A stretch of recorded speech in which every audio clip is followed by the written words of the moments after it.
Good morning class. Mathematics easy way में मैं पवन sir आप सभी का स्वागत करता हूँ। तो ऑनलाइन की इस स्टडी में हमने chapter number 2 mathematics 2 chapter number 2 Pythagoras प्रमेय को हमने स्टार्ट किया और एक्सरसाइज 2.1 के 2 क्वेश्चन नंबर 6 तक हम लोग क्या कर चुके हैं, कंप्लीट कर चुके हैं। और हमारे पास कितने सम्स बचे हैं?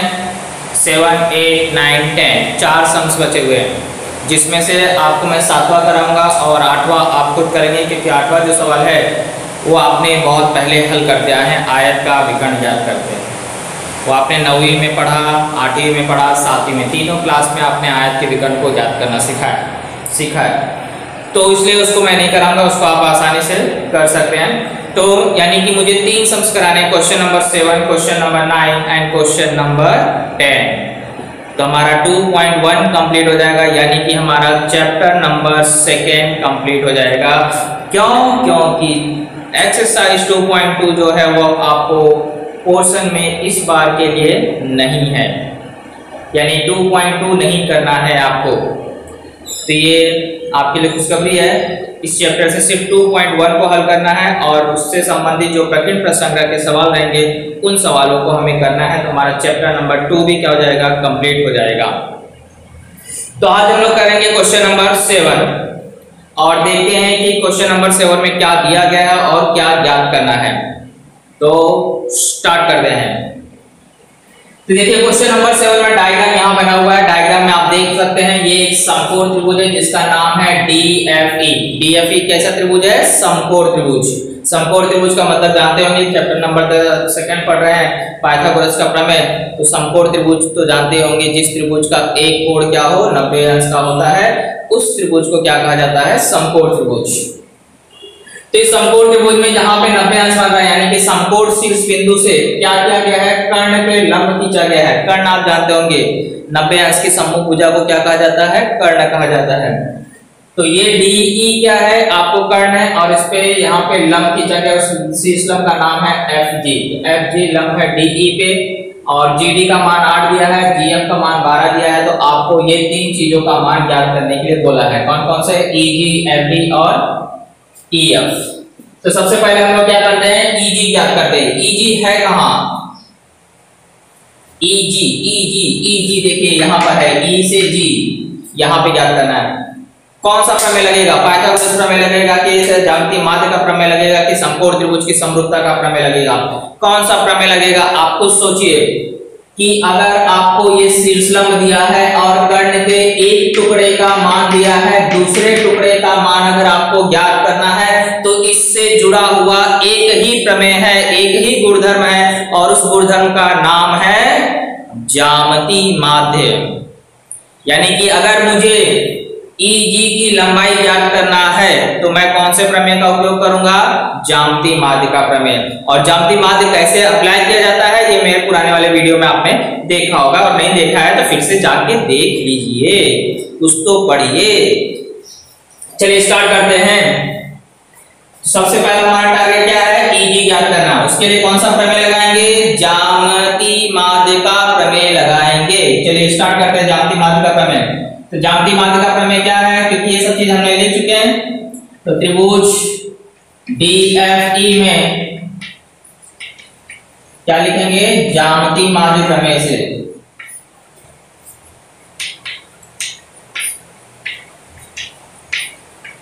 चलिए ज्यामितीय माध्य प्रमेय अगर आप भूल गए होंगे तो मैं बता देता हूं कैसे लगाते हैं। जो समकोण त्रिभुज में शीर्षलंब होता है, शीर्षलंब मतलब शीर्ष बिंदु से खींचा गया लंब, तो शीर्षलंब जो होता है उसका वर्ग। तो यहाँ शीर्षलंब कौन है? FG। तो FG का क्या? वर्ग बराबर किसके? कर्ण के दोनों भाग का गुणनफल। कर्ण के दोनों भाग का गुणनफल, यानी कि कर्ण के दोनों भाग को क्या कर देना है? गुणे में लिख देना है। तो कर्ण के दोनों भाग कौन है? एक है DG, चिन्ह कौन सा लगाना है? गुणे का। दूसरा कौन सा भाग है? EG। अब इसके जो मान दिए हैं वो मान रखेंगे, तो इसकी जगह आ जाएगा 12 का वर्ग। EG DG 8 है और EG आपको ज्ञात करना है। चलिए 12 का वर्ग देखेंगे। 12 का वर्ग क्या होता है? अरे भाई 12 का वर्ग 12 गुणे 12 करो, 12 गुणे 12 144, तो लिखोगे क्या 144 144 बराबर 8 गुणे ईजी। अब 8 यहाँ पे गुणे क्योंकि ईजी का मान ज्ञात करना है, यानी कि 8 का पश्चांतर करना है। 8 का पश्चांतर करते समय ध्यान दो ये दोनों के बीच में कौन सा चिन्ह है, गुणे का उल्टा क्या होता है भाग। तो यहाँ पे जब 8 जाएगा तो बटे में चला जाएगा और 8 से 144 में आप क्या कर दोगे, भाग दे दोगे। भाग देने आता ही होगा, तो इसलिए ईजी का मान जो है 144 में भागो, 8 एक का मान बचेगा कितना 6, 8 कटे 64, यानी कि 18 मान आ जाएगा। भाग देके देख लेना भाई, कुछ तो काम आपको आना चाहिए। चलिए ईजी कंप्लीट हो गया, पहला टारगेट पूरा हो गया। अब एफडी पे आते हैं। एफडी कहाँ है भाई, एफ यहाँ है, डी यहाँ है। आप देख रहे हैं ये छोटा सा समकोण त्रिभुज है। छोटा सा क्या है, समकोण त्रिभुज। कहाँ देख रहे हो, जी पे 90 अंश कोण बन रहा है ना, यानी ये भी त्रिभुज समकोण है, ये भी त्रिभुज समकोण है। और इस समकोण त्रिभुज की क्या खासियत है, दो भुजा मालूम है, तीसरी भुजा ज्ञात करना है। 7वीं से पढ़ते आ रहे हो भाई कि त्रिभुज समकोण त्रिभुज की अगर दो भुजा ज्ञात हो, तीसरी भुजा ज्ञात करनी हो तो हमेशा पाइथागोरस प्रमेय लगाइए। और पाइथागोरस प्रमेय है क्या, कर्ण का वर्ग बराबर पहली भुजा का वर्ग धन दूसरी भुजा का वर्ग। याद होगा ना, मंत्र याद करके रखो। ओके चलिए स्टार्ट करते हैं। समकोण त्रिभुज नाम क्या है, डीजीएफ। कौन सा प्रमेय, पा प्रमेय मतलब पाइथागोरस प्रमेय। चलिए कर्ण कौन है इसमें, कर्ण जानते हो 90 अंश के सामने वाली भुजा, 90 अंश के सामने कौन है, डीएफ। या इसमें देख लो जी पे 90 अंश कोण बन रहा है, तो जी को हटा दिया तो क्या बचा, डीएफ। तो डीएफ क्या कहलाएगा, कर्ण। तो डीएफ का वर्ग बराबर एक भुजा कौन सी है, डीजी, यहाँ क्या आ जाएगा डीजी का वर्ग। दूसरी भुजा कौन सी है, एफजी। चलिए मान रखिए डीएफ ज्ञात करना है, बता दिया। डीजी की जगह 8 का वर्ग, एफजी की जगह 12 का वर्ग। ये कहां से आया, दो। अरे तो भाई सूत्र है ना पाइथागोरस का प्रमेय, कर्ण का वर्ग मतलब भाग 2। चलिए वर्ग करते हैं। 8 का वर्ग 64, 8 दूनी 16 नहीं करने का, 8 गुणे 2 नहीं बोला है आपको, 8 का वर्ग बोला है। 8 का वर्ग मतलब 8 को एक बार 8 से गुणा करो, 8 गुणे 8 64, 12 का वर्ग मतलब 12 गुणे 12 144। जोड़ दीजिए। पश्चांतर करने की जरूरत है क्या, नहीं, दोनों नंबर तो एक ही तरफ है, पश्चांतर क्यों करेंगे। चलिए 64 और 144 को जोड़ते हैं, 4 4 8 6 4 10 और एक हासिल 208। जोड़ने पे कितना आया, 208। अभी 208 का क्या करोगे, वर्गमूल। क्यों वर्गमूल निकाले जा रहे हो, क्योंकि यहाँ से घात 2 घटाना है। हमें तो सिर्फ डीएफ पूछा है, डीएफ का वर्ग नहीं पूछा है। तो डीएफ निकालने के लिए इसका वर्ग हटाना पड़ेगा। वर्ग हटाना यानी कि वर्गमूल ज्ञात करना। अब वर्गमूल इसका कैसे ज्ञात करेंगे, खंड गुणन खंड छोटी क्लास में इसलिए तो सिखाया गया था। चलिए 208 का खंड करके देखते हैं। पहले 2 से भाग जाएगा, आखिरी में 8 है तो 2 से भाग जाएगा, 2 1 2 2 0 2 चौक 8। फिर से 2 से भाग जाएगा, 2 5 10 2 2 4। फिर 2 से भाग जाएगा तो आ जाएगा 26। फिर 2 से भाग जाएगा तो आ जाएगा 13। फिर 13 में 13 से ही भाग जाता है, क्योंकि 13 क्या है, एक अभाज्य संख्या है। तो हमने जब खंड किया तो 2 गुणे 2 गुणे 2 गुणे 2 गुणे 13। जोड़ी किसकी किसकी बन रही है, 2 और 2 की, 2 जोड़ी बन रही है, तो 2 2 क्या हो जाएंगे, बाहर आ जाएंगे। 13 की जोड़ी नहीं है तो अंदर रहेगा। तो डीएफ का मान आ गया 2 3 4 करनी 13। सेकेंड टारगेट भी तो पूरा हो गया है। अब बचा क्या है, थर्ड टारगेट। थर्ड टारगेट क्या है, ईएफ। देखो इसको हमने ज्ञात किया है, ईजी का मान कितना आया है, 18 आया कि नहीं आया। अब तीसरे का मान ज्ञात करने का मतलब है कि यहाँ भी देखो समकोण त्रिभुज है और दो भुजाएं मालूम है, तीसरी भुजा निकालना है। तो तीसरी भुजा में भी कौन सा प्रमेय लगाओगे?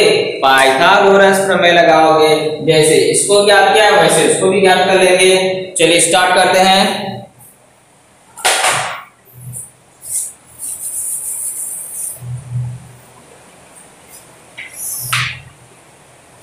आप कौन से त्रिभुज में लगाओगे? अरे त्रिभुज भी पहचान लो। ये भुजा इसमें ज्ञात करना है तो ये छोटा सा त्रिभुज दिखाई दे रहा होगा, समकोण त्रिभुज EDF में पाइथागोरस प्रमेय से। चलिए सूत्र क्या है? कर्ण का वर्ग बराबर पहली भुजा E की ले लो प्लस GF लिख लिया। अरे ये लिखना है तो आता ही होगा ना। तीन भुजाएं हर त्रिभुज में होती है, उसमें से एक कर्ण होता है, जो कर्ण होता है उसको बाईं ओर लिखो, बराबर के उस तरफ दोनों बाकी भुजाएं लिखो और दोनों सबके ऊपर वर्ग लिखो। चलिए EG का मान, EF का मान आपको ज्ञात करना, उसको वैसे रखेंगे। EG का मान है 18 और इसका मान है 12। 18 का वर्ग होता है 324, 18 गुणे 18 करके देख लीजिएगा 324 ही आएगा, प्लस 12 का वर्ग 144, दोनों को जोड़े 4 4 8 2 4 6 3 1 4। EF का वर्ग आ गया आपको 468, इसका भी तो वर्गमूल निकालना पड़ेगा। चलिए ये काम आपको मैं होमवर्क में देता हूं, कुछ तो करो यार। तो आप क्या करेंगे? इसका खंड करेंगे। जिस तरह से मैंने यहाँ पे वर्गमूल ज्ञात करके बताया है, इसी तरह से आप भी इसका वर्गमूल ज्ञात करेंगे और इसका उत्तर ज्ञात करके मुझे कमेंट बॉक्स में जरूर भेजिए। तब मुझे पता चलता है कौन सा बच्चा पढ़ रहा है और कौन से बच्चे को समझ में आ रहा है। ओके, तो ये काम आपको मैंने क्या किया? होमवर्क में दिया। आप इसको ज्ञात करके मुझे कमेंट बॉक्स में जरूर भेजेंगे। क्लियर? तो नोट डाउन कर लीजिए। करना है क्वेश्चन नंबर 9 पे आते हैं। क्वेश्चन नंबर 9 में क्या दिया है और क्या आपको सिद्ध करना है, क्योंकि ये सिद्ध करने वाला सवाल है, इसलिए दत्त और साध्य जरूर लिखिए। दत्त में क्या दिया गया उसको पहले हम लोग समझ लेते हैं। तो दिया गया है कि त्रिभुज है जिसका नाम है PRQ, बड़ा सा त्रिभुज दिखाई दे रहा होगा PRQ, जिसमें R पे 90 अंश का कोण बना हुआ है। हमने लिख दिया त्रिभुज PRQ में कोण R कितने अंश का है? 90 अंश का है। एक और खासियत बताया गया है कि बिंदु M जो है वह रेख QR का मध्य बिंदु है। कैसे पता चले? देखो यहाँ चिन्ह दिया गया है, ऐसा सिंबल चिन्ह बनाया, मतलब ये लंबाई और ये लंबाई, ऐसा सेम चिन्ह यहाँ भी बना है, यहाँ भी बना है, यानी कि ये दोनों भुजाएं आपस में क्या है? बराबर है। अगर ये दोनों भाग बराबर है यानी कि M क्या है? मध्य में स्थित है, मध्य बिंदु है। और ये प्रश्न में दिया भी गया है। अगर प्रश्न में नहीं लिखा होता तो भी आप चित्र के माध्यम से समझ जाया करो।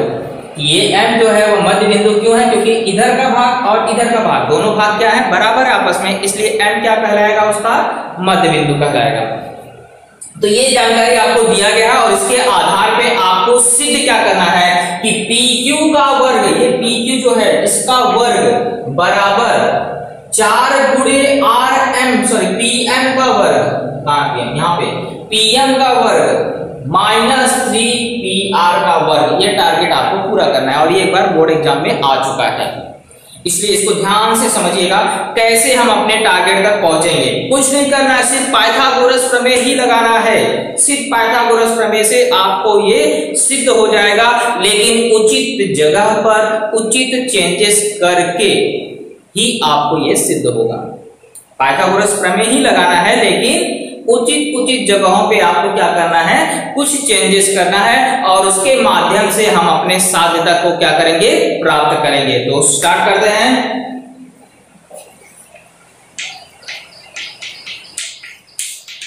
उत्पत्ति। सबसे पहले हमें दिया गया है कि बिंदु M इसका क्या है? मध्य बिंदु। मध्य बिंदु से हमें क्या क्या पता चलता है उसको हम लोग देख लेते हैं। हम लिखेंगे बिंदु M रेख QR का मध्य बिंदु है। ओके, इसका क्या है? ये मध्य बिंदु है। मध्य बिंदु है तो इससे दो घटनाएं पता चलती है। दो तरीके से लिख सकते हैं कि आर एम जो है वह क्यू आर का क्या कहलाएगा, आधा कहलाएगा। ऐसा भी लिख सकते हैं क्यू आर बटे आर एम बराबर क्यू आर बटे 2।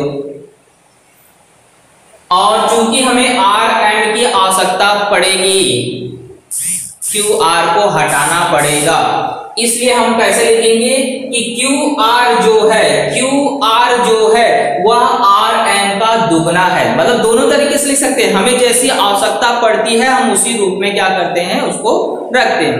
अरे भाई जैसे आपको आवश्यकता जिसकी जैसे पड़ेगी आप वैसे यूज करते हो कि नहीं करते हो? यूज करने के तरीके अपने अलग अलग होते हैं। तो हमें जहां पे अपने साध्य को पहुंचना है तो हम लोग इसमें ऐसा भी लिख सकते हैं कि आर एम जो है वह क्यू आर का आधा है, और ऐसा भी लिख सकते हैं क्यू आर जो है वह आर एम का क्या है, 2 गुना है। दोनों बात देखिए ना।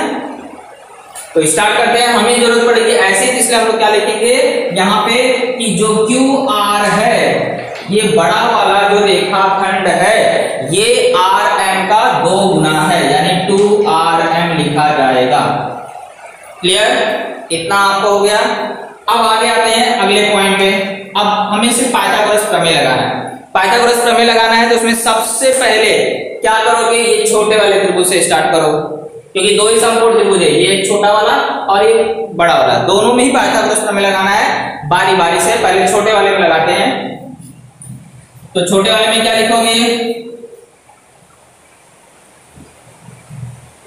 क्या लिखोगे भाई? चलिए, समकोण त्रिभुज, समकोण त्रिभुज PRM में पाइथागोरस प्रमेय से किसी भी त्रिभुज में पहले लगा सकते हैं। ऐसे जरूरी नहीं मैंने छोटे में लगाया तो पहले आपको छोटे में लगाना, आप बड़े में भी लगा सकते हो। बस मैंने बताया कि उचित जगह क्या चेंजेस करना है ये अपने को समझ में आना चाहिए। चलिए, हम इसमें त्रिभुज में पाइथागोरस प्रमेय लगाते हैं। क्या लिख सकते हैं कि जो PM का वर्ग है, क्योंकि PM ही तो कर्ण है ना, PM का जो वर्ग है वो बराबर है कर्ण का वर्ग बराबर किसके होता है, पहली भुजा का वर्ग धन दूसरी भुजा। तो पहली भुजा को हम लोग PR मान लेते हैं। नहीं समझ में आ रहा है? ये भाई ये छोटा वाला त्रिभुज में पाइथागोरस प्रमेय लगा रहे हैं तो ये कर्ण हुआ PM। तो PM का वर्ग बराबर PR का वर्ग धन RM का वर्ग, यही लिखेंगे ना। तो PR का वर्ग लिख चुके हैं, धन RM का वर्ग लिख दिया। अब हमें देखो साथ में PM भी चाहिए, PR भी चाहिए, RM नहीं चाहिए। RM नहीं चाहिए मतलब इसको हटाना पड़ेगा। तो इसको हम लोग क्या करेंगे, RM का वर्ग का मान ज्ञात कर लेंगे कि जहां भी RM आएगा तो मैं उसकी जगह क्या लिख सकूंगा, उसकी जगह क्या लिख सकूंगा, यानी कि उसका मान निकाल के रख लेता हूं। मान निकालने का मतलब सिर्फ इसको क्या करना है, यहाँ ट्रांसफर कर देना है। तो PM का वर्ग, ये PR यहाँ प्लस में था, यहाँ आएगा क्या हो जाएगा माइनस में PR का वर्ग। तो इस तरह से कथन नंबर 4 हो गया। इसकी जहां भी RM आएगा हम लोग इसका मान रख देंगे, क्योंकि हमें साथ में RM नहीं चाहिए। चलिए आगे बढ़ते हैं। अब बड़े वाले में लगाएंगे, मैंने आपको बताया तो दोनों में लगाना है। तो समकोण त्रिभुज, कौन सा बड़ा वाला त्रिभुज है, PRQ।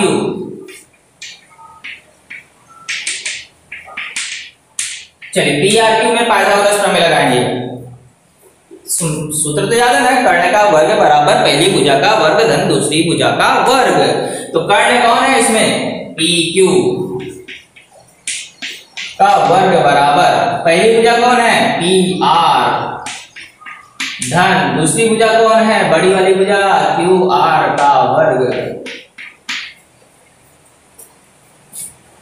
फिर से देखो, साथ में PQ चाहिए, PR चाहिए, QR नहीं चाहिए।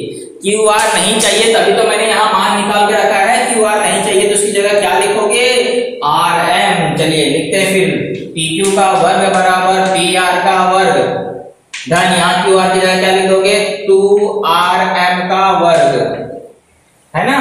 इसके लिए कारण दे दोगे कथन नंबर 2 से। ये चेंजेस कहां से किया आपने, कथन नंबर 2 से। अब इसका वर्ग करते हैं। इसका ऑलरेडी वर्ग है, इसका भी ऑलरेडी वर्ग है। इसका वर्ग करेंगे तो 2 का 4 हो जाएगा, RM का वर्ग हो जाएगा।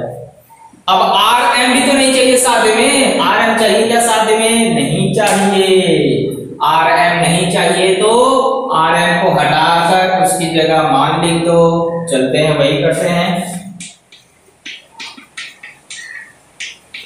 4 आर एम की जगह क्या लिख सकते हो? पी एम का वर्ग माइनस पी आर का वर्ग। चलिए हल करते हैं इसको। यहां काट दीजिएगा किस कथन से आया? कथन नंबर कौन सा उपयोग किया आपने? 4 से। चलिए हल करिए। पी आर का वर्ग प्लस, पहले ये 4 का गुणा इसमें भी होगा उसमें भी, क्योंकि ब्रैकेट के बाहर है यानी कि दोनों के लिए वह गुणज है। तो 4 पी एम का वर्ग माइनस 4 पी आर का वर्ग। अब जोड़ घटाना है। जोड़ घटाने में क्या करते हैं भाई? भाई को भाई के पास लेके आते हैं और उनके चिन्ह अगर अलग अलग रहेंगे तो घटा देंगे, और अगर उनके चिन्ह समान रहेंगे तो जोड़ देंगे। अरे भाई विचारधारा अगर एक जैसी होती है तो क्या होते हैं? एकता बढ़ती है। और विचारधारा अगर अलग अलग हो तो क्या होता है? टकरार होता है, शक्ति में कमी होती है। तो वैसे यहाँ पर भी है, अलग अलग चिन्ह होगा तो घट जाएंगे, कम हो जाएंगे, और अगर समान चिन्ह होगा तो जुड़ जाएंगे। तो देखते हैं कौन आपस में भाई भाई है। पीक्यू का भाई कहीं नहीं है, इसको वैसे अकेला रख देंगे। पी आर का भाई है, ये प्लस में है, और इसका भाई यहाँ माइनस में है। प्लस माइनस यानी कि अलग अलग चिन्ह हुआ, अलग अलग चिन्ह हुआ तो यानी कि कौन सी क्रिया? घटाना। नारा याद है ना? समान चिन्ह होगा तो जोड़ेंगे, असमान चिन्ह होगा तो घटाएंगे। जोड़े चाहे घटाए, बड़ी संख्या का चिन्ह लगाएं। तो चलिए स्टार्ट करते हैं। ये घट जाएगा तो 4 में से 1, इसके पास कोई संख्या नहीं, मतलब क्या है? 1, उसका गुणज 1 है।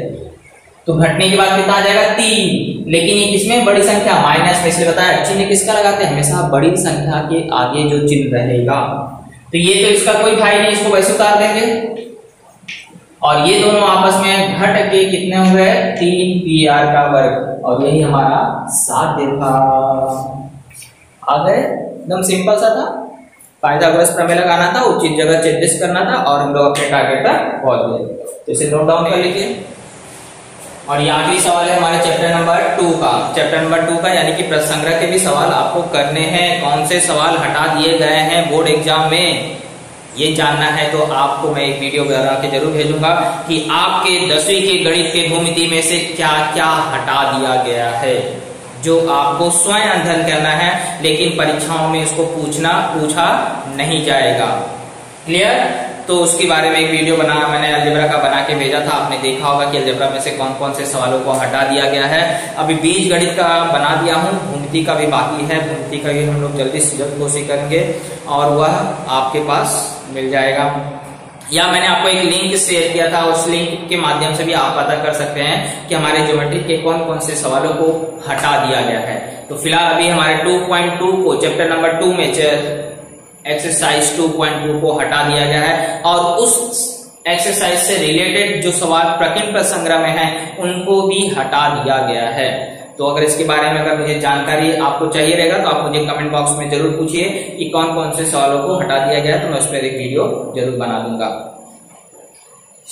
और अब ये सवाल पे आते हैं, इस सवाल में क्या दिया है और क्या ज्ञात करना है। क्या बोला है कि दो घर की दीवारें हैं जो एक दूसरे के समांतर हैं। ये देखो दीवारें मैंने बना दिया है और एक दूसरे कैसे हैं? समांतर। और इसमें से एक 4 मीटर है। कैसे पता चला? एक सीढ़ी है, सीढ़ी की लंबाई बताया 5.8 मीटर है, और जब वो पहली दीवार पे रखते हैं तो 4 मीटर ऊंचाई पे एक खिड़की है, वहां तक पहुंच रही है। यानी कि यहाँ की दीवार क्या है? छोटी है, और वो 4 मीटर की ऊंचाई की खिड़की तक पहुंचता है। फिर वही सीढ़ी को घुमा देते हैं। देखो 5.8 लिखा है, यहाँ भी 5.8 लिखा है, क्योंकि सीढ़ी की लंबाई चेंज तो नहीं हो जाएगी ना। यहाँ से उठा के यहाँ रखोगे तो वही रहेगी। तो यहाँ भी 5.8 लिखा है, यहाँ भी 5.8, जो क्या है? सीढ़ी है। और ये आप लोग जब सीढ़ी यहाँ घुमाते हैं तो कितनी ऊंचाई पे पहुंच रहा है? 4.2 मीटर पे पहुंच रहा है। यहाँ पे खिड़की है, वहां तक पहुंच रहा है। तो हमें पता करना है कि जो रास्ता है, ये रास्ता कितना चौड़ा है, यानी कि BC का मान ज्ञात करना है। तो एकदम सिंपल सा, ये भी समकोण त्रिभुज, ये भी समकोण त्रिभुज, इसमें भी दो भुजा मालूम, इसमें भी दो भुजा मालूम, तो बारी बारी से यहाँ एक एक भुजा निकाल करके उसको क्या कर दोगे, प्लस कर दोगे, तो BC यानी कि रास्ते की चौड़ाई हमें क्या हो जाएगी, पता चल जाएगी।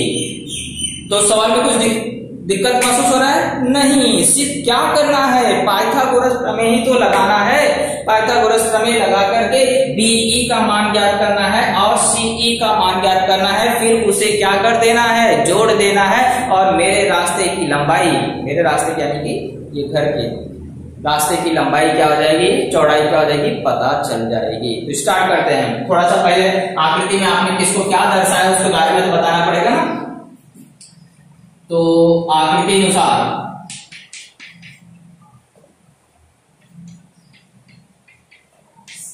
आकृति में हमने क्या किया है, AB पहले दीवार की ऊंचाई है,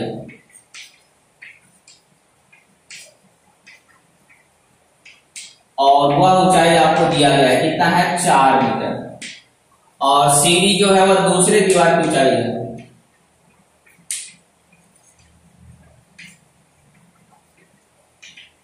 और वह ऊंचाई भी दिया गया है कितना, 4.2 मीटर, और BC क्या है, रास्ते की चौड़ाई,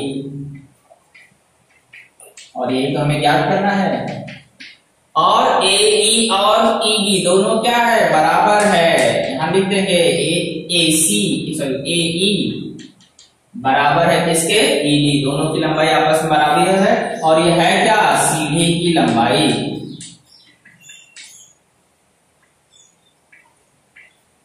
क्या है ये, सीढ़ी की लंबाई, और ये दिया गया है 5.8 मीटर। 90 अंश के कोण कहाँ कहाँ बन रहे हैं, एक तो कोण ABC बराबर कोण DCB बराबर कितने अंश है, 90 अंश। अब हम लोग को क्या करना है, बारी बारी से समकोण त्रिभुज में पाइथागोरस प्रमेय लगाना है। तो पहले वाले त्रिभुज को ले लेते हैं, समकोण त्रिभुज ABC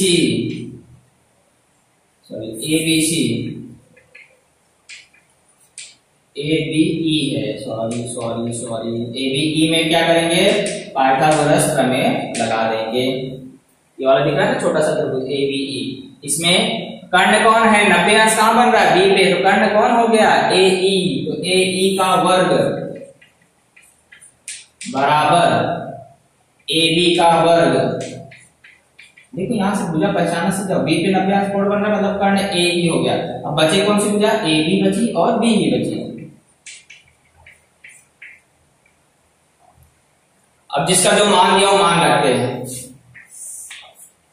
AE दिया है 5.8, यहाँ 5.8 का वर्ग आ जाएगा, बराबर AB की जगह कितना आ जाएगा, 4 का वर्ग, प्लस आपको BE ज्ञात करना है।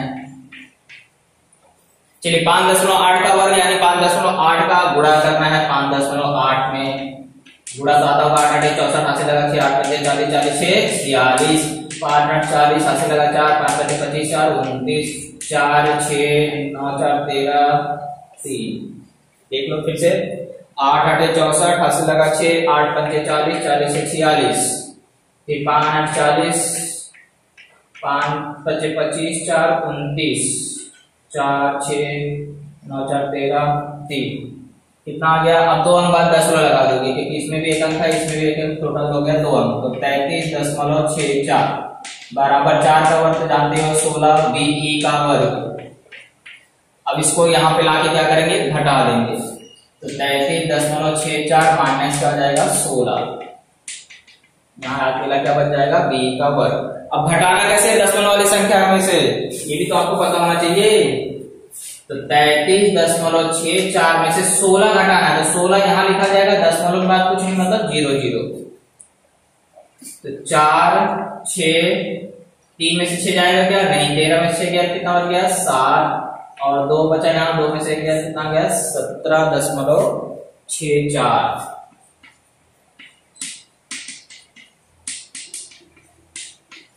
अब इसका वर्गमूल ज्ञात कर लो।